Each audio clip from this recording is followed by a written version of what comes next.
আর শুধুমাত্র বনগাঁ নয়, পাশাপাশি সন্দেশখালীর ঘটনাতেও সিবিআই এর তৎপরতা। ইডির ওপর হামলার ঘটনায় সিবিআই এবার তলব করলো শাহজাহান ঘনিষ্ঠ জিয়াউদ্দিন সহ 3 জনকে। আগরহাটি গ্রাম পঞ্চায়েত প্রধান এই জিয়াউদ্দিন। আরো কি কি আপডেট উঠে আসছে জেনে নেব। আমাদের প্রতিনিধি অর্পিতা রয়েছেন আমাদের সঙ্গে। অর্পিতা,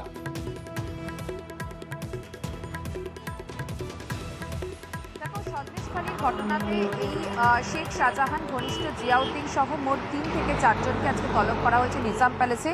সিবিআই তাদেরকে তলব করে আজকে তাদেরকে জিজ্ঞাসাবাদ করা হবে, কারণ সরবেরিয়ার আগরবেরিয়ার যে গ্রাম পঞ্চায়েত, সেই গ্রাম পঞ্চায়েতের কিন্তু প্রধান হলো এই জিয়াউদ্দিন, এবং জিয়াউদ্দিনের সঙ্গে শাহজাহানের দীর্ঘদিনের তাদের কিন্তু ঘনিষ্ঠ সম্পর্ক। শুধু তাই নয়, এই ঘটনার দিন গত 5ই জানুয়ারি ইডির উপর যখন এই হামলা চলে, সেই সময় জিয়াউদ্দিনের লোকেশন কোথায়, সেই সময় ওই মবের মধ্যে তিনি ছিলেন কিনা, তাকে কতবার ফোন করেছিল, যদিও কল লিস্টে জিয়াউদ্দিনের নাম না থাকলেও অন্য কারো নামে সিম ছিল কিনা, এবং তার সঙ্গে কি কি কথা হয়েছে, কতক্ষণের কথা হয়েছে, সেই সম্পর্কে তথ্য জানতে চায় সিবিআই তদন্তকারী আধিকারিকরা। সেই কারণেই আজকে তাদেরকে তলব করা হয়েছে এবং নিজাম প্যালেসে তাদেরকে দফায় দফায় জিজ্ঞাসাবাদ করে তাদের বয়ান রেকর্ড করা হবে।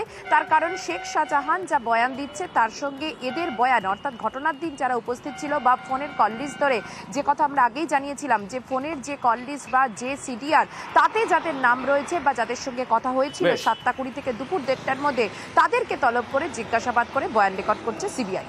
বেশ, ধন্যবাদ অর্পিতা। 6 জানুয়ারি ইডির ওপর হামলার পরের দিনই বিনা নোটিশে ইডি হানার অভিযোগ তোলেন জিয়াউদ্দিন।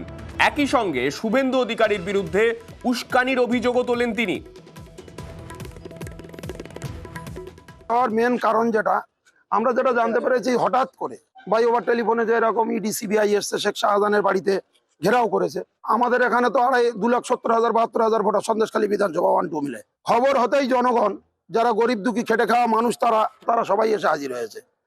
যে শেখ শাহজাহান মানুষের জন্য করে, গরিব দুঃখী খেটে খাওয়া মানুষের জন্য করে, তার বাড়ি ইডি সিবিআই ঘেরাও করলো। এটা হচ্ছে জনগণের বক্তব্য। ইডি সিবিআই যদি এসে থাকে, তাকে তো নোটিশ দিলে পারতো। ইডি সিবিআই নোটিশ দেবে, সে যদি না যায় তখন তাকে এসে বাড়ি ঘেরাও করবে। বিনা নোটিশে কেন এলো?